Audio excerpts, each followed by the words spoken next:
we all live in different types of spaces. Mm-hmm. So it's important that the products that we create at Sable Flow are customizable to your enjoyment. Today's guest is Soran from Sable Flow. He is also a business partner and a good friend of mine. He has, I think he's about 10 days into a Kickstarter. And this Kickstarter is marrying function and form together in a way that I don't think anybody has ever thought of before, let alone went ahead and produced this type of product. He's a genius mind. I've worked with him for quite a while. This is the very beginning of what the company Sable Flow is about. Their ethos is amazing. I will be dropping. There's 19 days left in the campaign that is overfunded 670% that you need to see. I will be adding that link down in the show notes. Please check it out. Hope you enjoy the episode. Let's go. Welcome to the Entrepreneur's Hierarchy of Needs podcast. My name is Tim Palladino, and this is the show for entrepreneurs who want a higher value life and business.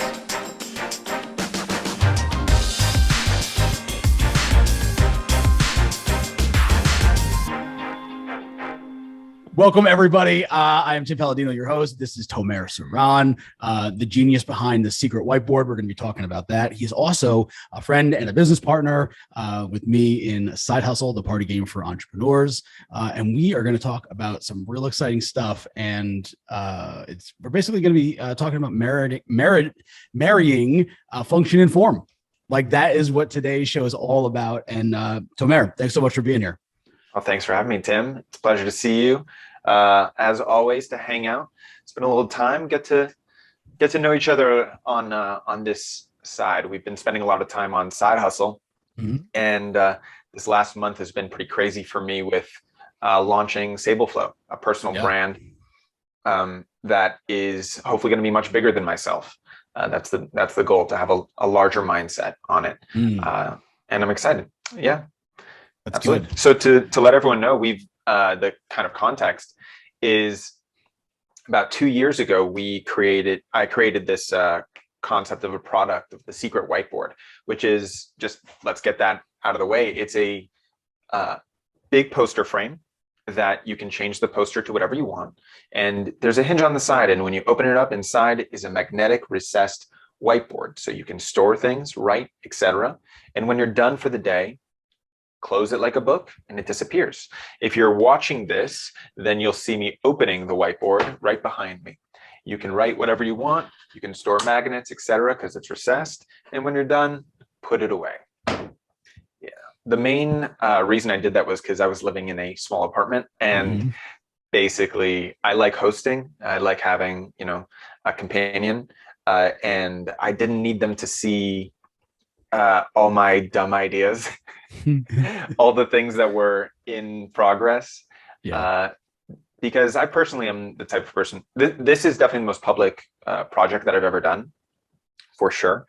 But I've always been one to not necessarily show progress until there was something tangible to present to people. And that's out of a slight fear of,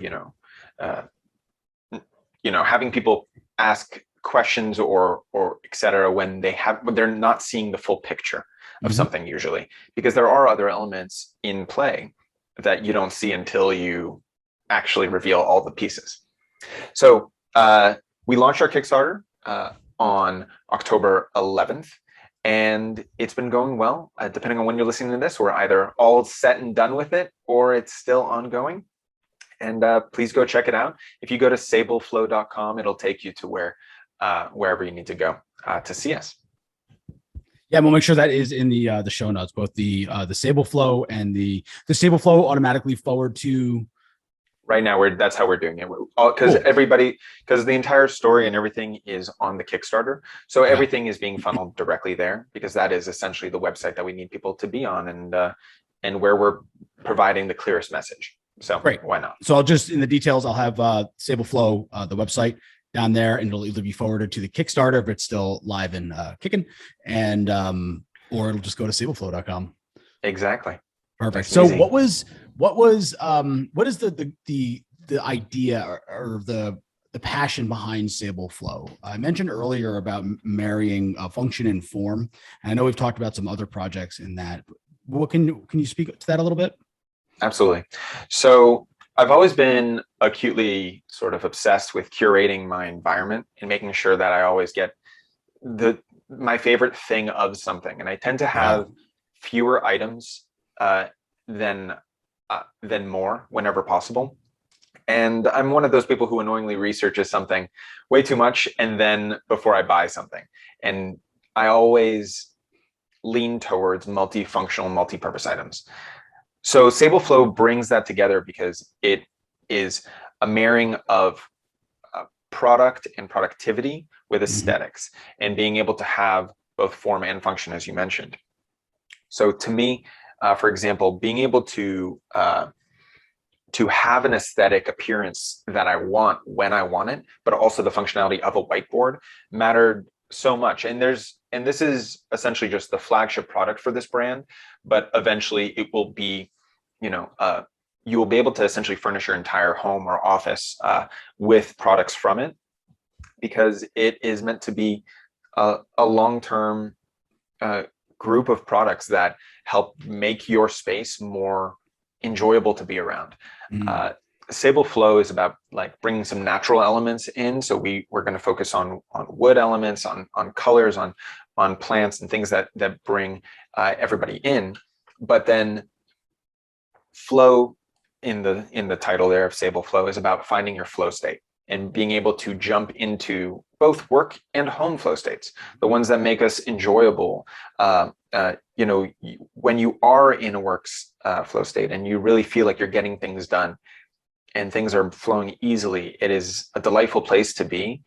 And being in the right environment generally helps with that, is from what I've seen. So absolutely. Yeah. And also having the right tools for that. To me, a tangible place to list out my to-do list helps me a lot. Asana and all those other productivity tools are fantastic, but I find that's great. At the end of the day, I still need like a place where I can list out 3 things that I need to do today and nothing else. Yes. Because all the little things around them will get done. But if I have that clear focus that is in front of me and it shows it, there's also a tangible enjoyment that we get from crossing something off a list that sometimes clicking a button just doesn't resolve for me. And I have friends who their favorite part is they write their to-do list and they write make to-do list and then cross it off because that's their first thing that they succeeded with. And I think reward mechanisms are very important for keeping a level head and staying true to your course. And anything you can do to make your world more enjoyable to live and work in, I don't see any other reason to exist if it's not to do it enjoyably. It's people often idealize the grinding in the gutters and stuff. It's like, that's fine, but you can grind in a nice box if you want, or whatever you want to be in, and like enjoy it more. The other benefit is we all live in different types of spaces. So it's important that the products that we create at Sable Flow are customizable to your enjoyment. So for example, you can change the art to whatever you'd like. So even though we provide you the tools to do that, it's like ready to go, essentially out of the box, it'll come with an image or a poster.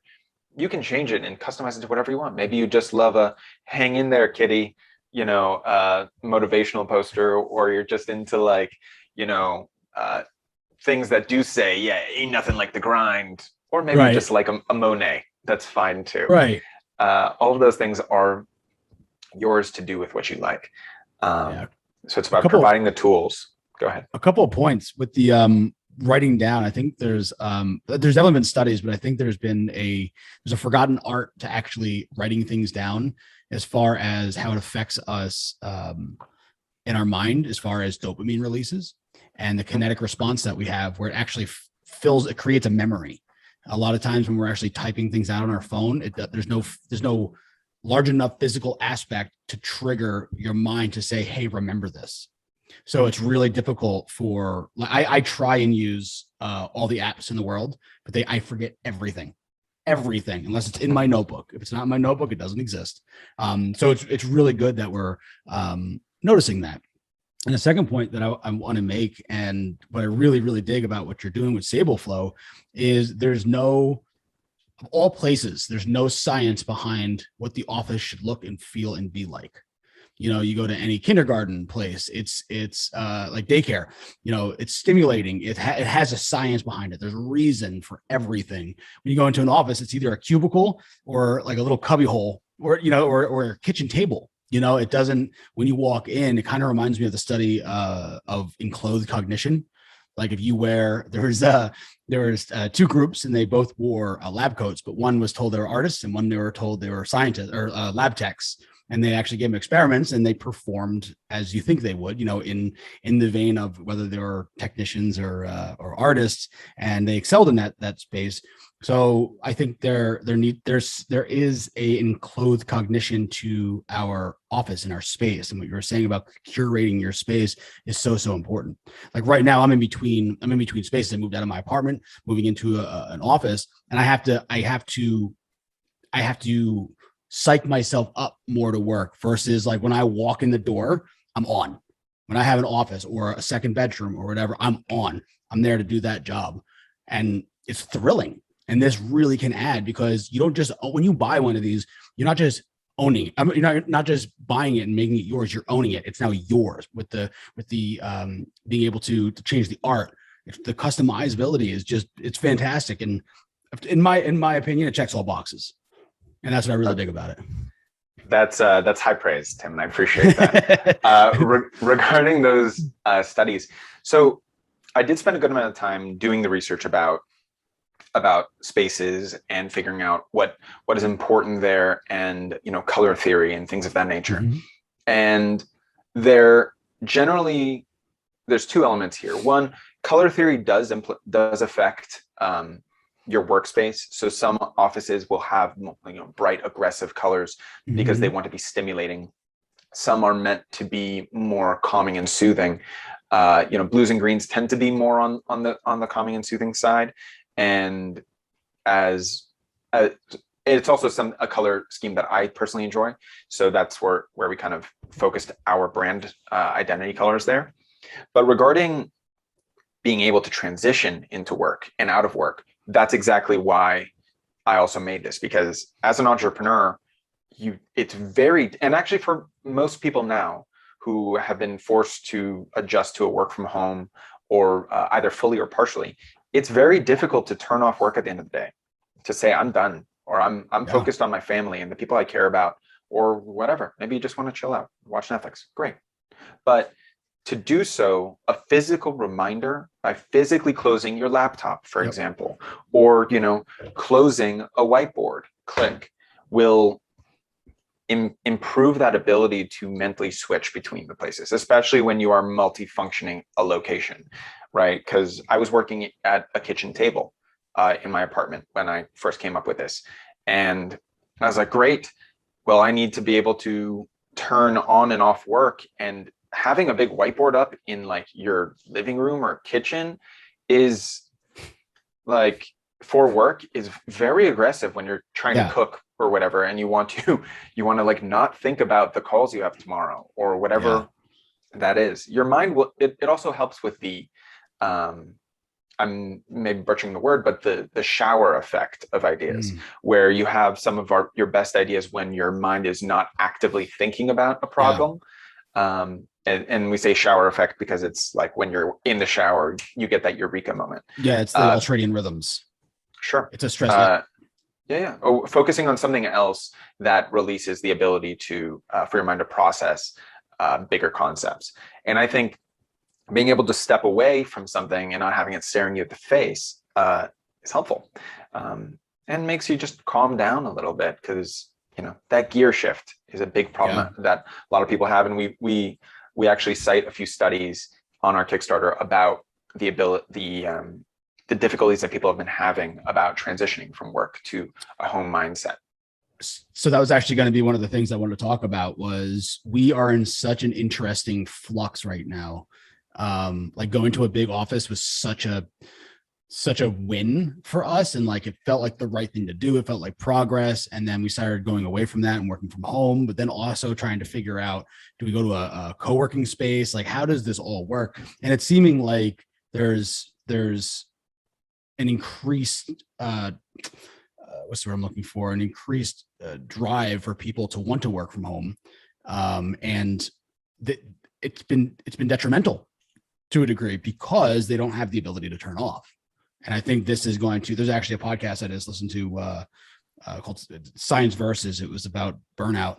And they were talking about that, like home isn't home anymore. And I think this is a really fun and simple way to reclaim your space.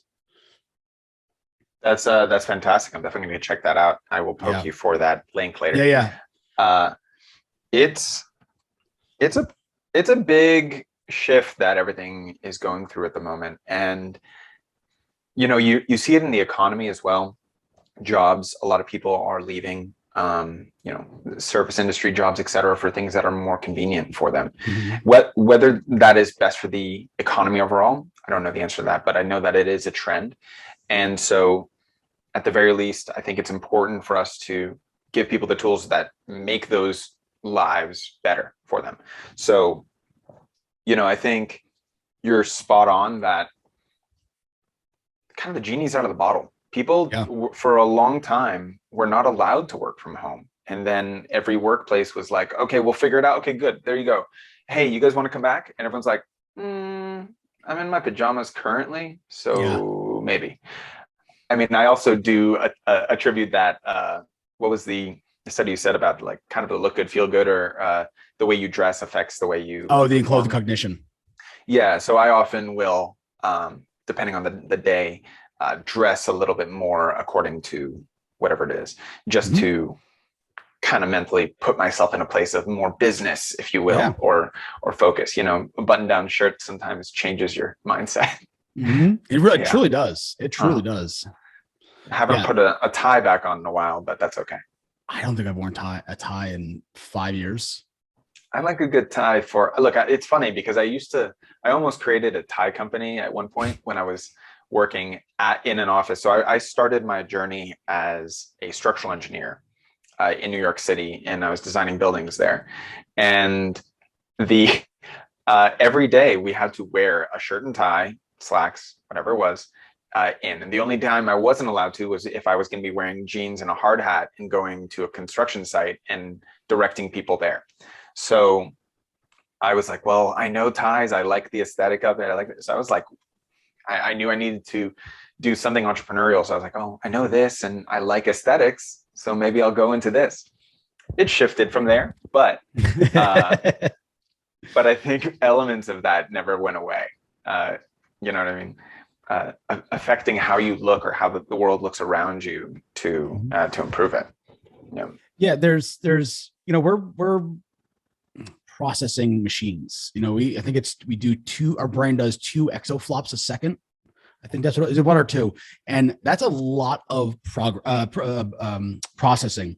And I just obviously had a hiccup in my processing, but there was, but it's really amazing, and we discount our surroundings by like the simplest thing I can actually equate this to is having a sink full of dishes. Like if just doing the dishes will actually can change your dopamine release and how you feel about anything. Doing dusting, it's these micro changes that actually add up to more progress. Did my girlfriend tell you that I need to do more chores, Tim? Is that what's going on? No. Okay, I get it. I know. Hey, I know you have a call with Tomer tomorrow. Can you just slip it give in him there. A hint? Make up a study. So it's funny. It's called the Tomer Soran experiment. So such a long con for both of you to play that you would invite me to an interview weeks ago, and then oh my gosh, wow. Well, good to know. Hey, maybe I'll just make my own. I did see a fun. Maybe it was just a dumb meme and just had somebody holding up. It said, "I will pose as a relationship counselor for $250 an hour and tell your partner they're wrong. And that was That's beautiful. That is so such a beautiful. great idea. And it's like, this guy's got the right idea. Nice. So back to the secret whiteboard. What's next? You guys have blown the Kickstarter out of the water. Like it's unbelievable the progress and support that you guys have gotten. I appreciate that. And thanks to a community, with people like yourself, Tim. Like, you're definitely in it. I know you're a backer. It's fantastic. And that's an important thing that we're focused on, is actually the community element of it, because we see this as something that is long-term, and that the people who are involved in this Kickstarter and anybody who buys from us is a part of the crew. They get to have input on every product and every problem that they have that we can help solve, right? So we're planning to be very, very open with that, and letting our community, push us in different directions. But we have a lot of different accessories and elements that we are looking to expand towards. Right now, the clear focus is definitely on these flagship products and possible improvements to them. Nothing, there's a reason there's an iPhone 12 or wherever the hell we are now, right? Yeah. Because they keep improving.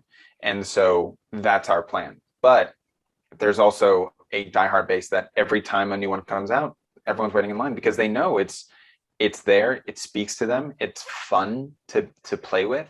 And that's the point. Whiteboards are fun to noodle on. Like, when I was a kid in school, one of my favorite things was accidentally being in a room with the whiteboard by myself and just like doodling on it or whatever. The fact that you can write something and then it disappears quickly is magic to me. It's the same thing that was like, kind of an Etch-a-Sketch, or you remember that like magnetic thing that it's like you would write on it with a pen that had a magnet on it. It would bring like magnetic ink to it, and then you would wipe it across to clean it. Yeah, that was magic to me. Yeah, because I remember like the hexagonal like pattern. Yeah, exactly. On it. Yeah. That was pretty fantastic. What actually, what's really satisfying about the secret whiteboard there is the magnetic closure. Yeah. So I made sure that it would stay closed and not just accidentally bump open. We went through a lot of different actually improvements in the process. It initially started as just like this flat board right there. And at the time I was developing both one that was just flat white all the way across, and one that had flat on one side and a recessed cork board on the other. And after looking at it, I'm like, well, we're making it too complicated. What if we just make it recessed and put magnets into it? And I was like, oh, okay, dang, let's do it all over the place. Simplify the concept so that it's repeatable and still serves the purpose. Because now you can put magnets instead of a corkboard. Obviously, a corkboard has specific aesthetics that some people like, which is great. But, technically, maybe we could put a corkboard onto this. It doesn't really matter. But it still serves a purpose that you can store like, papers, or maybe a random sketch I have here from our side hustle stuff. I'm sure I have something. I have a business card. That's fine. But you can store whatever you want and put it away. But the magnetic closure, one of the issues we were having is if you don't hang it, perfectly level, if it's just a little bit off, it might just slightly poke out or whatever. And I was like, that's not acceptable for me. It needs to be hidden and out of sight. So we added those to make it exactly what you want it to be. And it does give you that kind of nice visceral satisfaction of like a funk click, which I like. Literal closure. Yeah.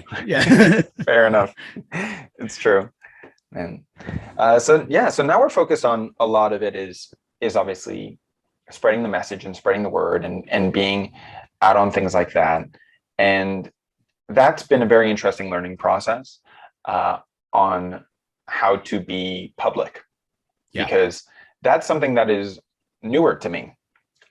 Advertising, PPC spend, somewhat, I had done a good amount of it on like Amazon, but doing more of the publicity work and sharing the message and posting on my own accounts, etc., was definitely a hurdle, a mental hurdle that I had to Okay. had to get through, but I knew I had to do it. It's not something that, you know, I really had a choice about in terms of if this was going to succeed, Yeah. right? This thing needed a face of some kind. And, I mean, unfortunately I have this ugly mug, but, you know, I put it on the video and I decided to be a semi-public with it. You know, 4 years down the line, once the brand really lives on its own, it's my visual presence is going to be much less important. But I think in the beginning, where this is it interjecting itself into the conversation, myself as a founder is so co-linked with the identity that it really will help it overall. Is kind of how I thought. And well, yeah. So I think it helps in twofold, right? So one, your story of your engineering, this kind of lends itself to these types of products to where people will further trust the integrity of it, and the showing your face has lets people say, oh, that person.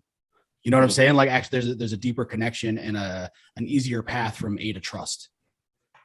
Correct. Yeah, and uh, especially now, trust is actually very interesting because Kickstarter has a lot of success stories. It also has a lot of fails. And Yeah. so one of the biggest problems people have is this going to be fulfilled? Is this, am I going to get what I asked for here? Yeah. And I think the fact that I have, had an e-commerce and product sourcing experience in business for 7 years now is like, it helps that because it gives people the trust that this is going to be delivered to me, and I will fly to China and fight with everybody if that's what I need to do. It doesn't matter, but my customers will get what they have asked for, and so I think that that's an element of it that was important here, is that people can identify who's doing this and why, right? And to make it personal and to give some people a story to identify with is very important because,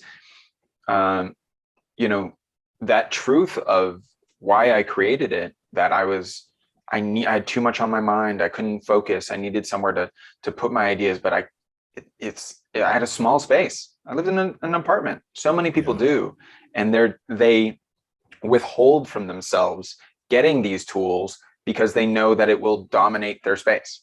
And that's not fair for anybody to have to handicap themselves if they know it's something that they need, just because that item isn't out there. So that's a big deal. So what was one of your biggest lessons going through the whole engineering and producing of the project and going through the Kickstarter and landing us where we are now? What are some of the big takeaways? Sure. I think some of the bigger mind shifts are really delegating things out and trusting people to do their job. And we brought on an agency, Aventus, in order to help us craft our campaign and also to do a lot of our advertising. And it's been very helpful to have a third party in there. So, someone to go back and forth with, to respond to. And, not every the relationships aren't always perfect in any form. And one of the things that I'll say blessed with is an attention to detail and an understanding of marketing language and what works and what doesn't work. And because of that, being able to call people out on items and do for them to do their work, but for us to check it and then say, hey, this final executable that is going out to everybody needs to be more this or that. So trusting people to do the brunt of it, but then being able to double check was an important thing.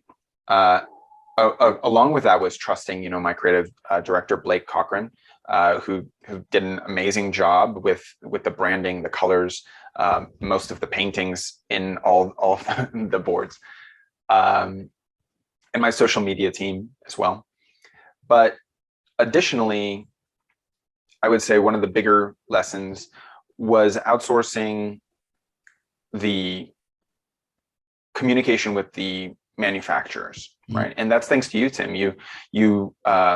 I think I reached out months and months and months ago for a connect, maybe even a year, for a connection to help with sourcing, and you connected me to somebody, and she has been fantastic as a coordinating element in China to allow me to essentially work while I'm not working there. Yeah, because the force timeline multiplier for sure. Yeah, especially because of the time zone differences, it can be very difficult to coordinate with everybody and to ask quick questions, because every little question takes 24 hours for you to get a response if you are posting it during your daytime and they respond during theirs. So that's one. The other thing is I realized how exacting I am in terms of quality. I've noticed, because we went through, I think this is our, I guess like a third or fourth, because we dropped a few different ones, but manufacturer that we went to and talked to or had samples from, because the first ones were just not there. And communication from them, their attention to detail, ability to exact our requests was difficult to find. But once we did find one, we got it to, I'd say, about 95% of what the product needs to be. Then only then did I feel comfortable going towards Kickstarter or going towards any sort of launch. So it was very important. That's one of the scariest things well, 2 points actually. One of the scariest things is offering something before it's done. That terrifies me. It's just, and for no other reason, but my whole entire life, I've been offering finished things. And I just never really wrapped my head around like the pre-sale and stuff like that. So when being presented with it, it was like, oh my God, like I know how to do what I'm doing, but it's not done yet. So what if, right? All the what ifs come down and start raining on your parade. And then the other point is, especially if this is your first rodeo and you're relying on someone, or even if it's your 10th rodeo and you're relying on someone overseas that you probably haven't seen their face, and you're already maybe agitated with communication, like there's a lot of things that have to be taken into consideration. So it's really nice to have a sourcing agent that can really filter a lot of the conversation. Yeah, I'd agree with that. And then also developing trust over time, right? Yeah. It's been a longer relationship now, and I've fulfilled on promises to her as much as she has to me, right? Payments to her, or, requests for information, whatever it is that she needed from me, I've been able to provide in a timely manner, to show that I'm good on my word as well, and that I'm professional. So it's definitely a two-way street, and it's another person over there. So, being able to really communicate and focus on what's important. The other interesting one is just not taking no for an answer when you're asking if somebody can do something and they just say no. Generally, there's 3 or 4 reasons why they're saying no, and the real reason is the fourth one. And so, an example might be that, hey, no, we can't build it that way. It's just not possible. Okay, what specifically in the manufacturing it makes that not possible?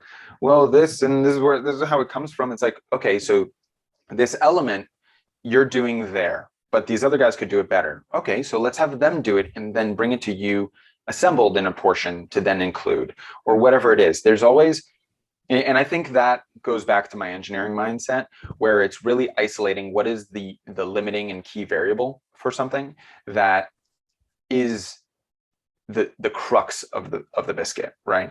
And looking at it from a bigger perspective is definitely an important place to be, rather than just taking no for an answer, trying to really dig in and understand why. Yeah. And also getting on the phone, like set up a call. Yeah, the number of calls I've been on at 2 a.m. with China, because that's what worked for them, or whatever it is, or just because that was important for us to resolve these issues and to get there. That is something that I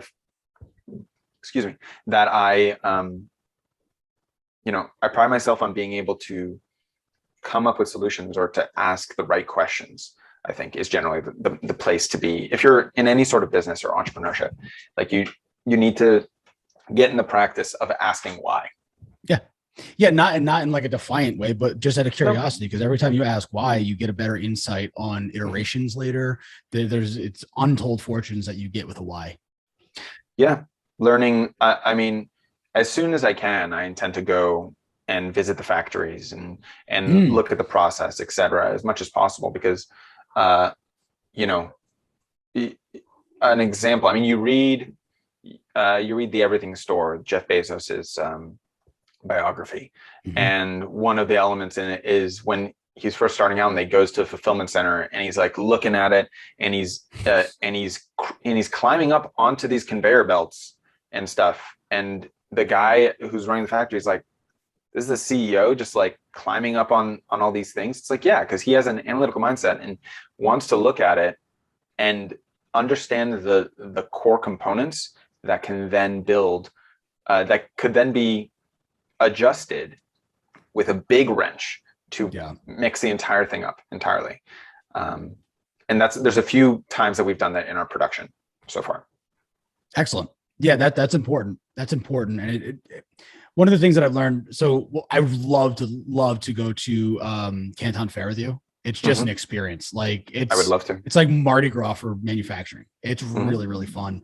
And Guanji is one of the things that the face-to-face communication and just having that builds a lot of trust, but also it allows you to have a different style of communication instead of like the fancy Chinese version of negotiation, which is basically based on the game Go, it's really sophisticated.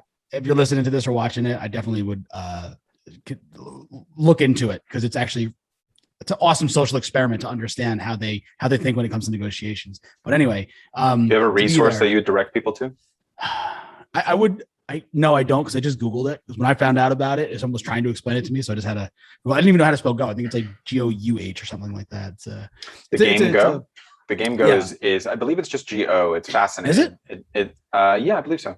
And I mean, I remember watching AlphaGo, the robot that I believe Google built to win at Go, which was everyone thought it'd be impossible, all that stuff. But whatever. But the face-to-face communication, I did not mean to cut you off. Yeah, no, that's it's so powerful to just be there and show up and shake hands. And I've even been told, I haven't experienced this, but I've even been told you get a good enough relationship, your prices change just for showing up and shaking hands. I would agree with that. And I think nowadays, I mean, right now they all understand that, and they would like to be here too, by the way. Is the point. Like there are fairs here that people go to from China. And so that limiting factor, people I think are more are flexing towards these video calls are viable as a way to start developing those relationships, which is where I'm pushing as well some of my time on it. But the fact that you accommodate maybe your schedule to be able to talk to them, like they know it's late or whatever, or it's super early, whatever it is, and they can appreciate that, the fact that you're putting in effort. I think it's noted for sure. Yeah, it's noted. So what's next with either Sable Flow or with the Secret Whiteboard? Sure. So depending on when you're listening to this, the next step is putting essentially the large order in for production and following it and making sure that it works and gets delivered to people. The only reason we don't do it ahead of time is because the point of the Kickstarter is to figure out how many people are want it and to literally use the funds from that people are putting in to make that order. It's the most economic use of that energy. And yeah, there's going to be a whole bunch of logistics, and then also probably some negotiations with different retailers to see if we can get it into maybe some stores, depending on how that goes, to see if people like the traction enough to say, okay, yeah, let's do that. And if so, maybe I'll have to multiply our order, depending. I think generally people are probably going to want the physical samples to prove that to themselves before they do so, but we'll see. We'll see how that goes. I think it'll be kind of a good time no matter what. My main goal is to get you your whiteboard, Tim, the one that you ordered. 100% hanging on my wall. Yeah, That's right awesome. Behind you, so you can show it off whenever you want. Before we hop off, any last minute thoughts or anything you want to share with the audience? I would say that take ownership for your environment as much as you can, and adjust your time and your schedule to be as productive and as comfortable for you to do your work as possible. Working remotely is, a challenge that we all are going through, but I think openness with your employer or yourself is going to be the key thing that allows you to flourish. There are days where I work hard, or there are weeks where I work very hard for several days and then just crash for half a day or whatever it is. It's okay. Follow your natural rhythms and find the thing that gets you motivated and up every day. If you are seeing this and we're still live, please go support it. Usually right at the end is kind of one of the best times to get in on it. There's kind of a big rush. And if we've already launched, just go check us out, see where we're at. You may still be able to get one or to put your name on the list for when they do land. So we're going to be up and we're going to be running for a long time. So check out sableflow.com or the Secret Whiteboard. Yeah. Excellent. Yeah. No matter if you're a stay-at-home, a startup, or a student, there's 3 different sizes ready for you right now. Go check out the Kickstarter. Go check out sableflow.com. You'll be very pleasantly surprised. I know I was blown away when I got my hands on this. Tomer, thanks so much for being here, brother. Thank you, Tim. And thanks for lending your lovely place for a few photographs that one day. Absolutely. So my lady's actually like the front photo for, I think, the Kickstarter. Yeah. It's fantastic. All right, thanks, awesome. friend. Thank you again for joining us. And if you like what we're doing with the entrepreneurial hierarchy of needs and want to show your support, the best way to show some love is to subscribe and leave us an honest review. We also have a Facebook group where we continue these types of conversations and so much more for all of our continued growth. I can't wait to see you in there.